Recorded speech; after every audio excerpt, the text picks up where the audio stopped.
C'était en 1971, je n'avais que 10 ans, que mon père fut mis en prison. 9 ans après, il a été libéré, mais avant, j'avais pu rentrer en contact avec mon père à Boiro. Il y avait une barrière, parce qu'il était dans un camp. Mais pouvoir trouver des moyens de pouvoir communiquer avec Sékou Fofana à l'époque, prisonnier de son État 5e colonne, j'ai trouvé que c'était vraiment spécial pour moi, parce que la personne qui m'a aidé à avoir ces nouvelles, cette personne travaillait au Camp Boiro. Quand j'ai écrit pour rentrer en contact avec mon père, j'ai mis la lettre dans une boîte d'allumettes. Et quand il a reçu la lettre, il m'a répondu à travers une boîte d'allumettes. J'ai compris que malgré les barrières, nous pouvons transcender tous les obstacles. C'est là où ma carrière, toute ma vie a été forgée. Parce que, à l'époque, c'était en 1975, quand j'avais 14 ans, j'ai pu communiquer avec lui. Et en 1980, il est sorti. Et quand il est sorti de prison, je ne pouvais même pas lui offrir peut-être la possibilité de la joie, parce que mes frères n'étaient pas là. Mais j'avais promis que tout ce dont j'avais manqué, j'allais rattraper. La liberté. Parce que j'avais été stigmatisée, comme beaucoup d'enfants guinéens. Mon combat a commencé en ce moment, parce qu'il fallait se donner la possibilité de ne pas être arrêté par une barrière ou la prison de ton père. Deuxième choc, je devais postuler parce que ma mère n'était pas instruite en français. Je suis venue lui demander, je veux aller étudier en Europe parce que j'avais une opportunité de faire des études de droit. Elle m'a dit, tu ne pars pas parce que si tu pars, tu ne peux pas partir même parce que tu n'as pas de passeport. Je vous dis cette petite partie de ma vie, les frustrations. À l'époque, ma mère a dit, je ne peux pas te trouver un passeport parce que tu es fille de 5e colonne. J'ai commencé à me battre. J'ai coupé mes cheveux. Pour ceux qui m'ont connue, je faisais tondeuse, je coupais ras, parce que j'étais révoltée. Mon premier emploi, j'étais pompiste dans une station-service. C'était un métier d'homme. Après, j'ai commencé à réaliser que ce que j'ai perdu, ou les conditions dans lesquelles moi j'ai vécu, par cette privation, il y a beaucoup de femmes qui aussi sont dans ces conditions-là. Ce qui a fait depuis 30 ans, je me suis engagée auprès des femmes en milieu rural pour essayer de leur apporter ce qui m'a manqué.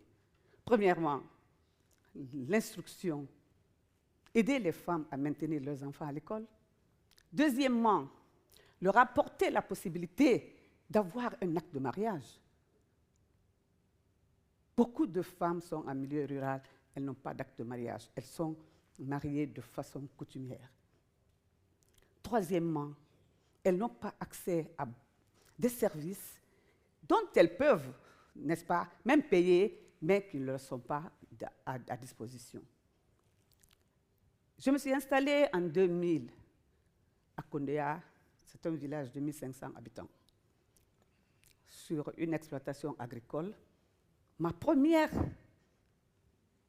tâche ou ma première mission, c'était d'aider les femmes de ce village à avoir des cartes d'identité. Chaque semaine, elles sont dans les marchés hebdomadaires, elles descendent à Conakry, elles payent de l'argent aux policiers, et ce qu'elles payent c'est-à-dire durant leur trajet, est plus élevé qu'aller chercher une carte d'identité. Quand je me suis investie, j'ai compris que les femmes n'avaient pas d'acte de mariage. Leurs époux disaient, l'administration ou l'état civil est loin, on ne peut pas aller là-bas. Les services sont chers. J'ai commencé à approcher le ministère de l'administration du territoire, prendre les registres de mariage, les amener au tribunal pour les côtés et paraphés, négocier avec l'officier d'état civil pour qu'il se déplace et se rapprocher des femmes rurales. Nous avons fait ça dans les 10 sous-préfectures de Kindia et puis nous avons continué. Chaque année, je rentre de Zérékoré, nous essayons, pendant la Journée internationale de la femme rurale, on essaye de sensibiliser les autorités pour qu'ils rapprochent justement ces services-là des femmes. Les femmes rurales manquent de tout. Tout comme moi à l'époque. L'instruction n'est pas une priorité pour les femmes rurales. Les latrines, il y a beaucoup de femmes, quand vous leur parlez de latrines, elles disent, moi je veux plutôt avoir un champ maraîcher, je veux avoir peut-être l'amélioration de ma maison, mais la plupart des femmes en milieu rural ont besoin de tout. Mon investissement, et d'ailleurs je ne suis plus la seule, parce que nous avons créé Fabrique Ferme Intégrée, qui est une entreprise qui ne fait pas que produire, mais qui produit des rêves. Nous réunissons les femmes, et à Kindia, et à Mamou, et à Dalaba, et dans d'autres régions, nous les réunissons pour essayer de les écouter. Quels sont vos besoins? Je leur explique mon parcours. Moi, j'ai eu une enfance difficile, j'ai fait des études, mais les études que je voulais faire, ce n'est pas ce que j'ai obtenu.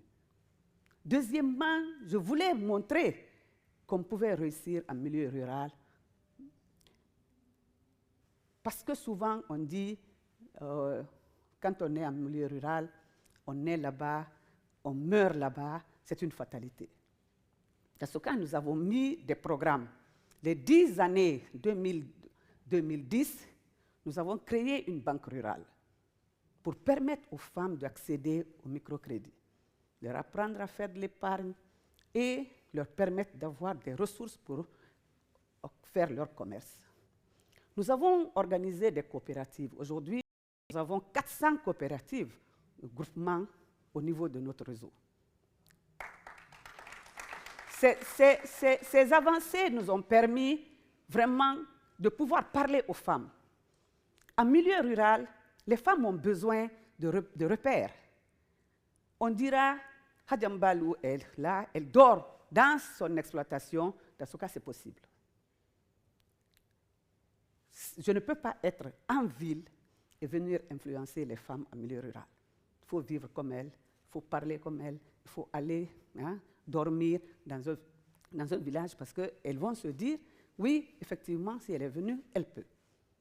Aujourd'hui, nous avons engagé 500 latrines. Pas seulement, parce que les latrines sont des trous dans nos villages. Aujourd'hui, nous sommes en train de faire des latrines modernes. Ces 500 latrines, c'est pour les femmes des groupements qui sont membres de notre réseau. Nous sommes en train aujourd'hui de réaliser des forages. Nous avons des femmes qui sont dans la transformation, elles n'ont pas d'eau. Quand vous allez dans certains villages, elles prennent l'eau de rivière pour venir mettre sur les noix de palme, l'huile de palme que nous consommons. Dans les marchés, l'eau vient des rivières. Elles n'ont pas d'eau potable. C'est notre bataille. Notre bataille, ce n'est pas seulement, n'est-ce pas, quand on dit l'autonomisation des femmes en milieu rural, c'est de leur donner la possibilité d'avoir des documents, leur donner la possibilité d'avoir des terres, leur donner la possibilité de pouvoir changer leur environnement. Parce qu'on a beaucoup de programmes qui appuient. Nous aussi, nous sommes dans cette dynamique-là pour identifier les besoins réels des femmes en milieu rural. Je suis entrepreneur à Djambalou. Partout où je n'ai pas pu aller, parce que je n'avais pas la possibilité d'avoir un passeport à l'époque, mes idées sont parties là-bas.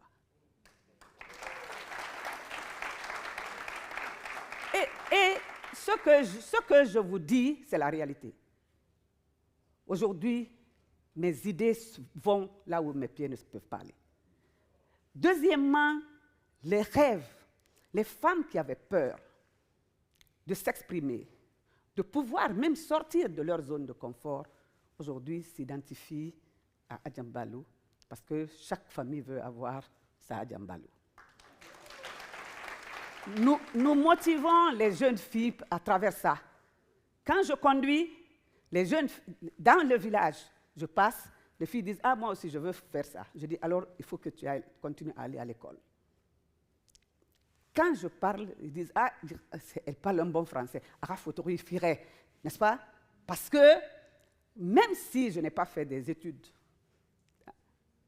peut-être extraordinaires, mais j'essaie de leur montrer qu'étudier a de la valeur. On doit respecter ceux qui ont étudié et on doit respecter ceux qui sont qualifiés. Parce qu'apprendre un métier, dire aux femmes, si vous apprenez un métier, ça va vous rendre différente des autres, ça aussi c'est important, ça fait partie de notre langage. En ce cas, si je suis là aujourd'hui, c'est vous dire, Adjambalou Fofana, ce que l'emprisonnement de mon père a eu comme impact sur moi, je l'ai transformé en carburant pour avancer.